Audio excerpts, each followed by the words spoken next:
¿Qué es coincidencia y qué es destino? ¿Qué es real y qué es meramente imaginado? Hace casi un siglo, Carl Jung creía haber descubierto precisamente esta respuesta. La llamó sincronicidad, la idea de que dos o más acontecimientos están conectados no por causa y efecto, sino por su significado. En 1929, Jung comenzó a formular una idea que dividiría a científicos y místicos durante generaciones. La sincronicidad es la coincidencia significativa de dos o más acontecimientos conectados. Por ejemplo, si alguna vez has pensado en un amigo justo antes de que te escribiera, o has soñado con un lugar que más tarde visitaste por casualidad, Jung creía que estos hechos no eran aleatorios. Pensaba que eran destellos de una estructura más profunda de la realidad, una en la que la psique y la materia están entrelazadas. Actualmente esto puede sonar simplemente a misticismo barato, pero cuando Jung propuso esta idea por primera vez, la propia física atravesaba una gran crisis. La física cuántica acababa de destruir la antigua comprensión mecánica del universo, y el físico ganador del premio Nobel Wolfgang Pauli, el colaborador más cercano de Jung, luchaba con sus propias preguntas metafísicas. Juntos soñaban con un mundo en el que la psicología y la física no fueran opuestas, sino dos mitades de una misma verdad. En sus cartas, Jung y Pauli describían un orden oculto de significado detrás de la realidad. No destino, no magia, sino una conexión acausal, un momento en el que los mundos interior y exterior se reflejan mutuamente. Era una idea audaz, quizá demasiado audaz, porque la ciencia no podía medirla. Por eso, incluso en la actualidad, la sincronicidad se sitúa en el límite entre la filosofía y el misticismo.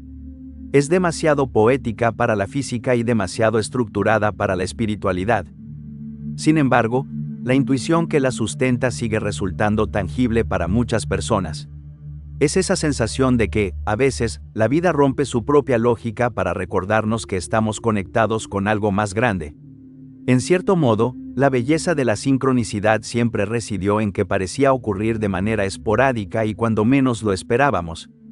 Pero, ¿qué ocurre cuando los algoritmos informáticos pueden replicar esa sensación de sincronicidad a voluntad? Esa es la tensión que Jung nunca previó, que el próximo gran sistema de significado sería construido por ingenieros. Y sin embargo, funciona, porque estamos hechos para ello. Los individuos somos buscadores de patrones. Así sobrevivimos, identificando rostros en la oscuridad, depredadores entre los arbustos o constelaciones en el cielo. Jung creía que este instinto de buscar patrones y significado estaba arraigado en lo que llamó el inconsciente colectivo, un marco simbólico compartido, transmitido a través de mitos y sueños. El algoritmo se conecta con esa misma arquitectura, pero en lugar de revelar el inconsciente, lo explota. Para entender lo aterrador de esto, primero debemos comprender la sincronicidad junguiana. Es Zurich, en 1929, un tenue zumbido de lluvia contra el vidrio, el aroma de libros antiguos y tinta. Dentro de un despacho débilmente iluminado, Carl Jung está sentado frente a una mujer llamada Sara. Sara es una paciente racional, es escéptica, elocuente y casi demasiado lógica para su propio bien.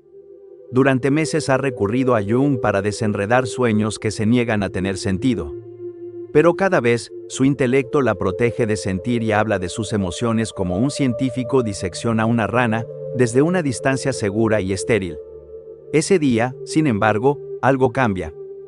Sara le cuenta a Jung un sueño que tuvo la noche anterior. En él, recibe un escarabajo dorado, un escarabajo sagrado egipcio que simboliza el renacimiento y la transformación. Se ríe mientras relata la historia, está avergonzada de lo absurda que suena. Tendrá que disculparme, Dr. Jung, dice, no creo en señales ni presagios. Jung escucha en silencio, tomando notas, con la pluma raspando el papel. Está acostumbrado a ese tipo de escepticismo, especialmente por parte de pacientes inteligentes. Pero justo cuando Sara termina de describir el escarabajo, se oye un suave golpeteo rítmico en la ventana detrás de él. Jung se da la vuelta y algo pequeño revolotea contra el cristal, desesperado por entrar. Abre la ventana y entra volando un escarabajo, un cetónido de color verde dorado metálico, brillando a la luz de la tarde. Jung lo atrapa en el aire, lo observa un momento y luego se lo entrega a ella. Aquí, dice en voz baja, aquí está tu escarabajo. Sara se queda inmóvil, durante un largo instante, lo mira fijamente, en silencio, sin aliento. Y entonces algo se quiebra dentro de ella. La armadura de la lógica, el frío escudo de la razón, se desmoronan. Para Jung, ese fue el momento decisivo, la chispa que dio origen a una de sus ideas más controvertidas, la sincronicidad. Para él, no se trataba de que un sueño predijera la realidad, no era un evento sobrenatural ni una prueba de poderes psíquicos. Era una colisión, una intersección entre el mundo interior y el exterior. El sueño del escarabajo y la llegada del insecto no compartían ningún vínculo físico. Y, sin embargo, estaban unidos por una significación que iba más allá del azar. Para Jung, era como si la propia realidad se hubiera vuelto simbólica, como si el universo hablara a través de las coincidencias. Y seamos honestos, él sabía lo loco que sonaba todo esto. Incluso en 1929, cuando el espiritualismo estaba de moda, Jung no perseguía fantasmas. Buscaba una forma de conectar la mente y la materia, la psique y la física. Eso era realmente la sincronicidad, un intento de reparar la fractura entre la ciencia y el significado. Jung provenía de un mundo dividido en dos. Por un lado, estaba la certeza materialista de la ciencia temprana, la creencia de que todo podía explicarse mediante causa y efecto. Por otro, el caos simbólico del inconsciente, sueños, mitos y arquetipos que desafiaban la lógica. Jung quería reconciliar ambas mitades. Creía que la psique no estaba separada del cosmos, sino entretejida con él. Que, en algún lugar, por debajo de la causalidad y el azar, existía un orden más profundo, lo que Jung llamó el unus mundus, en latín, un solo mundo. En ese mundo, la mente y el universo eran espejos el uno del otro, el sueño y el escarabajo, la imagen interior y el acontecimiento exterior. Era una idea radical, incluso herética, pero también profundamente humana. Porque, ¿quién no ha sentido esa inquietante alineación entre el pensamiento y el mundo? Ese instante en el que algo profundamente personal y algo impersonal se superponen brevemente. Por la misma época, Jung comenzó a cartearse con Wolfgang Pauli, el físico ganador del premio Nobel, famoso por descubrir el principio de exclusión. En ese momento, Pauli atravesaba una crisis personal. Su vida estaba hecha pedazos y sus sueños se habían vuelto perturbadoramente simbólicos, llenos de mandalas, animales e imágenes míticas que no lograba comprender. Cuando recurrió a Jung en busca de ayuda, su relación evolucionó hacia una experiencia extraordinaria. Juntos comenzaron a explorar la frontera entre la física y la psicología.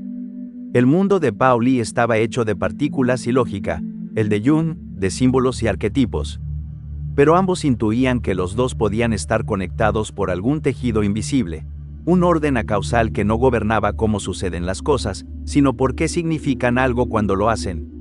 En sus cartas describen este patrón oculto como un espejo cósmico, una interacción entre mente y materia que solo se revela en momentos de profunda resonancia.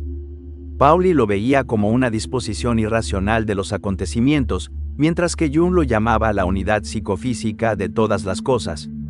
Si se elimina el lenguaje espiritual, lo que perseguían era casi algorítmico, un sistema de reconocimiento de patrones integrado en la propia realidad. Para la comunidad científica, la idea de Jung era simplemente demasiado poética como para tomársela en serio. Incluso actualmente, muchos físicos descartan la sincronicidad como algo anecdótico, una ilusión creada por la memoria selectiva y el sesgo cognitivo. Y puede que no estén equivocados, los seres humanos somos maestros del sesgo de confirmación. Recordamos los aciertos y olvidamos los fallos y luego construimos narrativas con lo que queda. Es lo mismo que hace que los jugadores crean en rachas de suerte o que los enamorados crean en almas gemelas. Pero Jung también lo sabía. Nunca afirmó que la sincronicidad pudiera medirse o predecirse. Para él, su misterio era precisamente el punto central. La sincronicidad no pretendía reemplazar a la ciencia, sino completarla, llenar el vacío emocional y simbólico que deja una visión del mundo puramente causal. Porque, aunque la ciencia puede decirnos cómo suceden las cosas, a menudo le cuesta explicar por qué importan. Para Jung, el escarabajo de Sara no tenía que ver con demostrar la existencia del más allá ni la telepatía. En ese único instante, su sueño, algo profundamente interno, encontró su reflejo en el mundo exterior y se rompió la ilusión de que la mente y la materia son extrañas entre sí. Esa era la esencia de la sincronicidad, transformación a través del significado. Un siglo después, el dilema de Jung ha evolucionado hacia algo mucho más extraño. Ya no vivimos en un mundo que duda de la ciencia, vivimos en uno que prácticamente se ahoga en ella. Tenemos más información, más conectividad y más acceso al conocimiento que nunca. Y, sin embargo, estamos más solos, más ansiosos, más desesperados por encontrar significado y sentido que en cualquier otro momento de la historia. Actualmente entendemos casi todos los mecanismos del universo. Tenemos telescopios capaces de observar miles de millones de años luz en el espacio profundo. Y, más que nunca, nos cuesta comprender por qué todo eso debería importarnos. Este anhelo de significado ha creado un nuevo mercado espiritual, uno que ha sido saturado de manera excesiva por los algoritmos modernos. Nos hemos vuelto adictos a la coincidencia, al azar, hasta el punto de que ya no le damos valor cuando ocurre. La alegría de las coincidencias singulares y fugaces ha desaparecido. La sincronicidad auténtica es transformadora, no es predictiva, no alimenta tus creencias previas, las cuestiona. Jung lo vio con claridad en el caso de Sarah. Su encuentro con el escarabajo la obligó a enfrentarse a eso que la lógica no podía explicar. Desafió su visión del mundo y resquebrajó su certeza. Jung dijo una vez que cuanto mayor es la luz, más oscura es la sombra. Lo decía como una advertencia: todo acto de iluminación proyecta una oscuridad correspondiente en algún lugar de la psique. Casi un siglo después, esa profecía se ha cumplido de una forma que Jung jamás habría podido imaginar. Porque, aunque la era digital ha iluminado el mundo con información infinita, también ha dado origen a una fuerza vasta, invisible y hambrienta, una sombra que se alimenta de la atención y la reactividad interna. La ironía es que Jung habría entendido esto perfectamente. Advirtió que, cuando las sociedades pierden su vínculo consciente con la espiritualidad, tienden a recrearla de forma inconsciente a través de símbolos, sistemas e imágenes colectivas. No nos volvemos iluminados imaginando figuras de luz, sino haciendo consciente la oscuridad. La diferencia fundamental entre la sincronicidad junguiana y la algorítmica reside en dónde se coloca el espejo. Para Jung, el espejo miraba hacia el interior, revelaba verdades inconscientes, obligando al individuo a enfrentarse consigo mismo. La coincidencia visible era solo el reflejo. En la versión moderna, el espejo mira hacia afuera. Eso que actualmente organiza nuestra atención se convierte en el intérprete del alma. Refleja lo que ya sientes, lo amplifica y luego te lo devuelve. Cuando estás solo, te muestra conexión; cuando estás roto, te ofrece consuelo; cuando dudas, te promete destino. Pero, lo que principalmente falta, a pesar de todo esto, es transformación. En términos junguianos, la sincronicidad auténtica es alquímica, convierte la experiencia en comprensión. Conduce a la integración, el proceso de traer lo inconsciente a la conciencia. La sincronicidad algorítmica, en cambio, es narcisista. Proporciona la ilusión de profundidad sin la incomodidad del crecimiento. En la psicología junguiana, la sombra es la parte de la psique que contiene todo lo que rechazamos: miedo, vergüenza, deseo y ego. Cuando nos negamos a enfrentarla, nos controla desde la oscuridad, y Jung advirtió que quienes no pueden enfrentar su propia sombra la proyectan en el mundo, y eso es exactamente lo que está ocurriendo. Pero Jung también nos recordaría que incluso la sombra tiene algo que enseñarnos. Si la sincronicidad alguna vez reveló la armonía de la totalidad, tal vez su distorsión moderna revela otra cosa: la arquitectura de nuestra alma colectiva. Tal vez este espejo mecánico nos muestra qué tan desesperados nos hemos vuelto por señales, qué tan hambrientos estamos de reflejo, qué tan desconectados del misterio. Jung creía que la mente humana es una máquina generadora de significado, pero también creía que el significado no es algo que simplemente inventamos, es algo que se revela. Ser buscadores de patrones es una característica fundamental de la humanidad. Como dije anteriormente, es nuestro superpoder evolutivo y también nuestra mayor vulnerabilidad. Hace decenas de miles de años, reconocer patrones nos mantenía con vida. Ese crujido entre los arbustos solía significar que había un depredador esperando para matarnos. El trazado de las estrellas guiaba nuestros patrones de migración, el ritmo de las estaciones nos indicaba cuándo sembrar y cuándo cosechar. Todas estas señales eran más fáciles de comprender y recordar cuando las entretejíamos en historias, Así fue como creamos mitos y leyendas. Jung veía este instinto como la base tanto del mito como de la psique. En psicología, existe un término para describir nuestra inclinación a ver significado en eventos aleatorios: apofonía. Es el mismo mecanismo que nos hace ver rostros en las nubes, formas en las constelaciones o mensajes en el ruido estático. Pero la apofonía no es un defecto, es el modo por defecto de nuestro cerebro. Nuestras neuronas están constantemente tratando de predecir, categorizar y vincular información.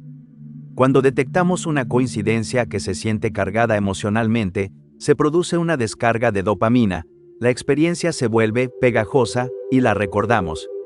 Por eso las coincidencias se sienten mágicas, activan el mismo circuito de recompensa que enamorarse o resolver un acertijo.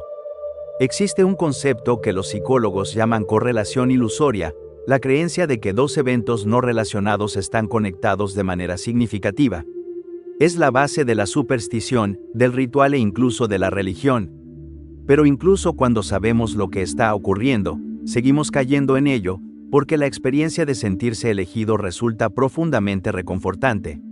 En un mundo que se siente cada vez más caótico, aleatorio e indiferente, ser elegido restaura una sensación de orden.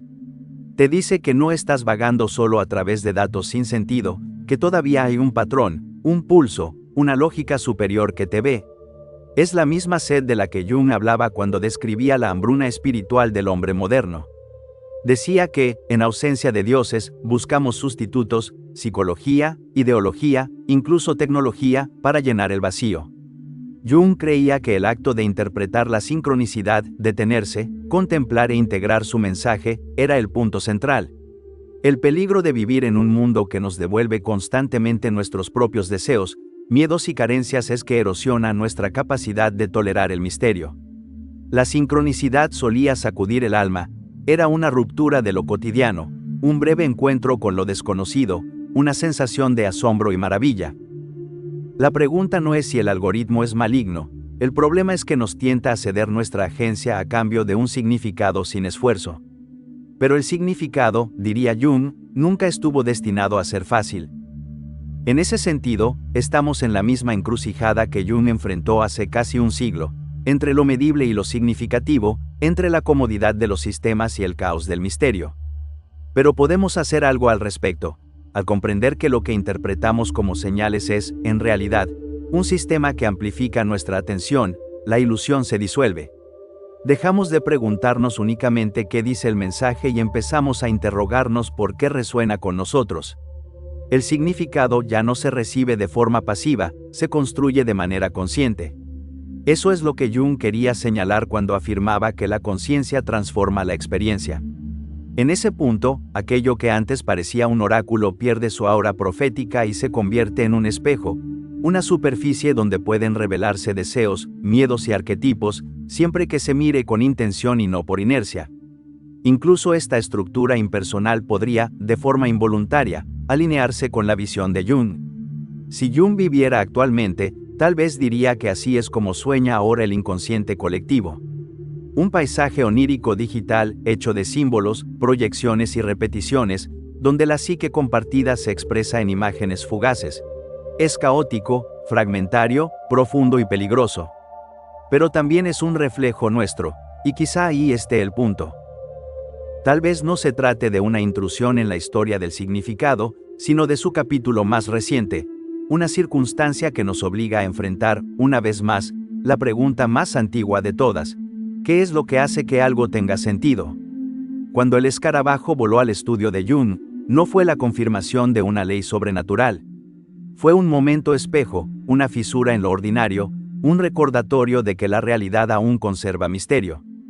Cada vez que algo parece encontrarnos, enfrentamos la misma elección: podemos verlo como azar, podemos llamarlo destino.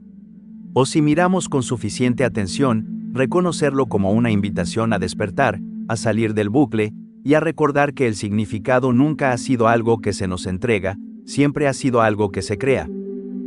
Tal como aprendemos de Jung, aquellos que no aprenden nada de los hechos desagradables de sus vidas, fuerzan a la conciencia cósmica a que los reproduzca tantas veces como sea necesario para aprender lo que enseña el drama de lo sucedido.